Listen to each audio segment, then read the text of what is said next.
para lang pagmukain nyo nagduwag si Mayor Baste, tinuloy nyo pa rin. Alam nyo nang hindi makakapunta eh. Oh, handang-handa sila ngayong linggo. Nililihis lang po talaga nila ang tunay na issue ngayong panahon na ito.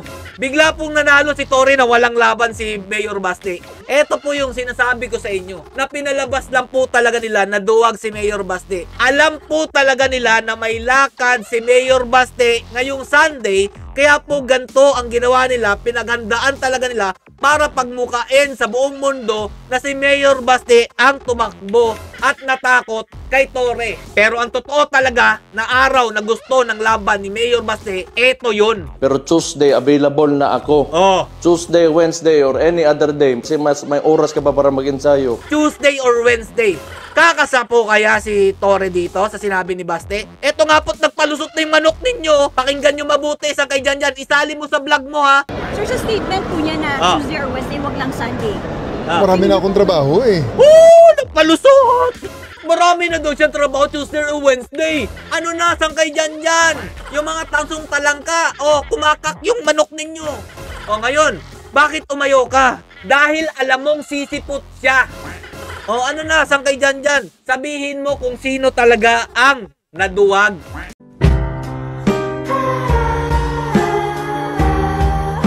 Yo, what's up mga Lodges, Mega Peps TV? Welcome back po sa ating channel. Booking po ang ginawa po nilang palabas. Lalong-lalo na po ito si Sangkay na pinalabas po na duwag si Mayor Baste.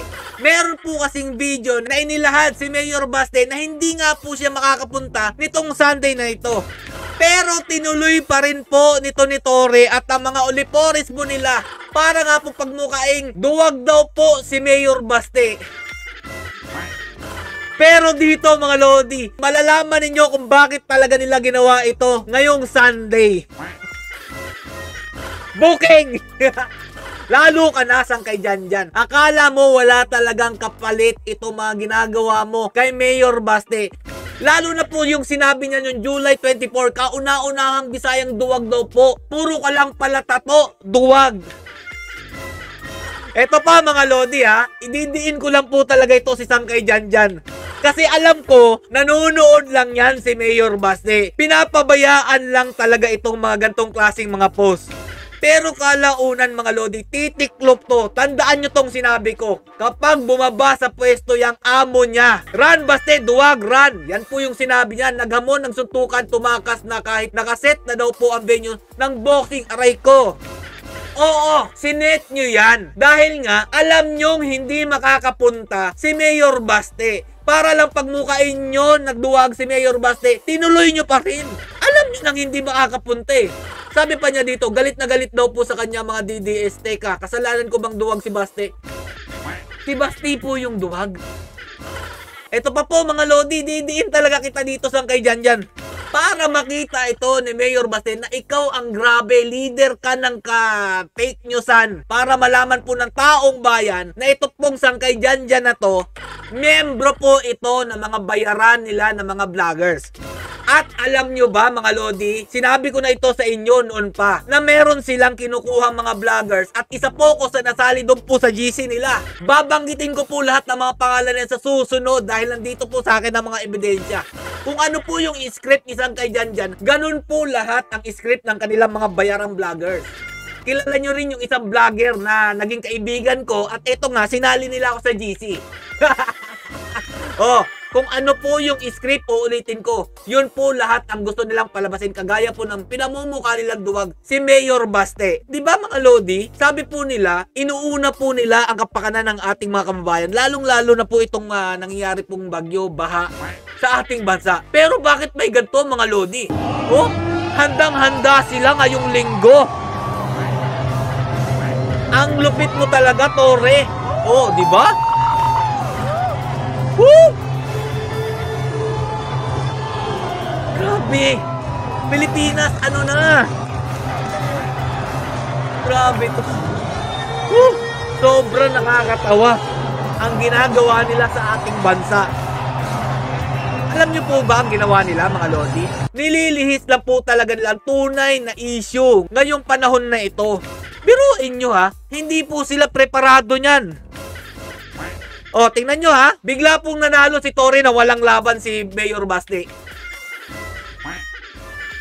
Hindi po sila preparado niyan mga lodi ha. Kung mapapansin nyo nung mga nakaraang araw, nung sinabi po ni Mayor Baste, ito nga pong about sa suntukan nila, kung magsusuntukan daw po sila, puspusan po agad ang training with video, with camera po. May interview pa. Tapos pinalabas na para daw po sa taong bayan itong gagawin niya. Magcha-charity daw po. Hindi po niya ito pinaghandaan mga lodi, no? Wala po ito sa kanilang palabas. Kung papansinin nyo, yung uniform po ni Torre, may nakalagay pa dyan, no? PNP Responder. Tapos Chief PNP, yung short. Wow! Bravo, palakpakan natin. Pinagkagastusan po talaga nila ang ginawa nilang kalokohan ngayong linggo na to. Pero mga lodi, eto po yung sinasabi ko sa inyo, na pinalabas lang po talaga nila na duwag si Mayor Baste. Alam po talaga nila na may lakad si Mayor Baste ngayong Sunday, kaya po ganito ang ginawa nila, pinaghandaan talaga nila para pagmukain sa buong mundo na si Mayor Baste ang tumakbo at natakot kay Torre. Pakinggan nyong mabuti, lalo ka na sang kay Janjan. Dapat sinali mo to sa video mo. O eto. Kung serious ka talaga ha, but I cannot be there sa Sunday. I have other things to do. Klaro yun mga lodi ha. Wala siya ngayong Sunday. May gagawin daw po siya. Kaya po siya lumipad ng ibang bansa. At yun na nga mga lodi, yung script nila, naglabasan po yung video na nasa eroplano po si Mayor Baste. Magugulat kayo syempre. Bakit nyo alam na meron palang ganong paglakad si Mayor Baste? Bakit nyo alam? Nasasakay siya ng eroplano. Diba? Alam nyo na yan. Kaya yung script ninyo, pinalabas nyong duwag si Mayor Baste at tumakbo sa ibang bansa. Pero ang totoo talaga na araw na gusto ng laban ni Mayor Baste, eto yun. Pero Tuesday, available na ako. Oh. Tuesday, Wednesday, but not Sunday. Tuesday, Wednesday, or any other day. Kasi may oras ka pa para mag-ensayo. Kasi medyo yung pagsuntok mo, pag job mo, nakababa ka agad yung kamay mo, kailangan nakadepensa yan sa mukha mo. Pag job mo, balik ka agad sa mukha, ha? So, konting advice lang, mag-ensayo ka. Pinapag-ensayo ka pa dyan, Torre. Binibigyan ka pa ng ilang araw para maging maayos naman yung panununtok mo. Hindi gaya nung push-up mo na parang cute lang eh. O, saan kay Janjan? Isali mo sa vlog mo. Tuesday or Wednesday, kahit anong araw, wag lang Sunday. Ngayon, tanungin po natin yung mga tansong talangka na believe kay Torre na matapang daw talaga siya. Na sinabi pa ni Sangkay Janjan, ang totoong matapang daw po anytime yan ang paghahamon, dapat matapang. Huwag kang duwag lalo na't ikaw ang naghahamon. Ngayon naman, balikan po natin yung sinabi ni Sangkay Janjan. Ito po kasi yung sabi ni Mayor Baste, na alam naman po talaga nila na may lakad siya ng Sunday, Tuesday or Wednesday. Kakasa po kaya si Torre dito sa sinabi ni Baste? Eto nga po't nagpalusot na yung manok ninyo. Pakinggan nyo mabuti sa kay Janjan. Isali mo sa vlog mo ha. Itunuloy na lang natin sapagkat marami ang nagbayad. Marami ang nagbayad. Nakalikom tayo ng mga 350,000 na raw sa gates eh. So, we have to show up and give the people what they expect. So, expected din naman siguro ng mga tao na hindi rin siya darating. So, nagpakita na rin lang ako.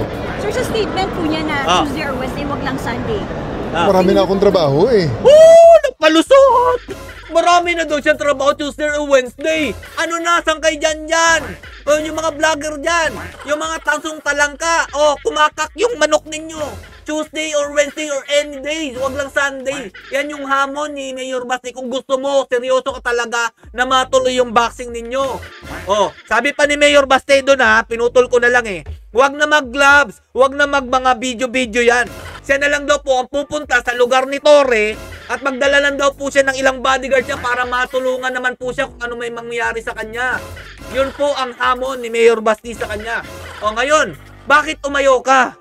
Ulitin nga natin. Statement po niya na Tuesday or Wednesday, wag lang Sunday. Marami na akong trabaho eh. Kawawa naman. Kalusot eh, no? Marami na daw trabaho. Ano ba trabaho mo? Nakapag-jogging ka nga, di ba? Sa ulan? Siguro pakinggan natin. So it's you know. Hindi na makasagot. Talawan man dahil ng inyong touring ring. Alam na ng netizens yan kung anong ibig sabihin yan. Ano? Medyo Hindi na, kaya natin tinuloy din to, no? Na ngayon, hindi na Martes, Huwebes, kung ano man ang sinasabi. Because, well, unang-una, ang mga tulong ay dapat na nating mailabas. Oo! Tulong dapat daw mailabas? Alam mo kasi na hindi siya pupunta kaya tinuloy nyo. Gonggong! Anak ng tinapay ka. Nakakahiya kang chief PNP ka. So dito na tayo mga Lodi. Ginagamit po niya ang kahirapan para po magpalusot. Uunahin daw po nila ang tulungan ng ating mga kawawang kababayan na nasalantahan ng bagyo ng baha. Dahil nga daw po wala na siyang oras para sa Tuesday and Wednesday. Ito po talaga ang makikita nyong palusot. Dahil nung mga ilang araw, mga Lodi, wala na siyang panahon ha. Nung kasagsagan po ng bagyo, umuulan po. Nag-jogging nga po siya mga Lodi. Nag-training nga po siya mag-boxing para lang paghandaan tong sinasabi niyang boxing nila ni Baste Duterte. Ngayon sasabihin mo, wala ka ng time? Dahil alam mong sisipot siya. Kahit si Mayor Basti pa ang pumunta dyan sa lugar mo, yun yung sinabi niya, alam mong may kalalagyan ka talaga. O ano na, saan kay Janjan? Sabihin mo kung sino talaga ang naduwag. Dahil itong araw na ito na alam nyo na hindi talaga siya sisipot kaya pinalabas nyong duwag siya. Pero ang totoo, merong karugtong yung video na iyon. Ano? Tore, practice more. Mga tasong talangka, di ba? Kahit anong oras, araw, kapag matapang talaga, papalagyan. Ilabas nyo na yung taong bayan, ilabas nyo na yung kahirapan. Ituloy nyo na yung boxing match ninyo, kahit wala na daw gloves. Antayin po natin mga Lodi, yung Tuesday and Wednesday, na pinagyayabang po nilang naging duwag daw po si Mayor Baste. Okay, back to you, Sangkay Janjan and Tore. Stay safe and God bless you all. Sa Happy Sunday sa inyong lahat. Pa-boxing kayo, mga lampa naman kayo.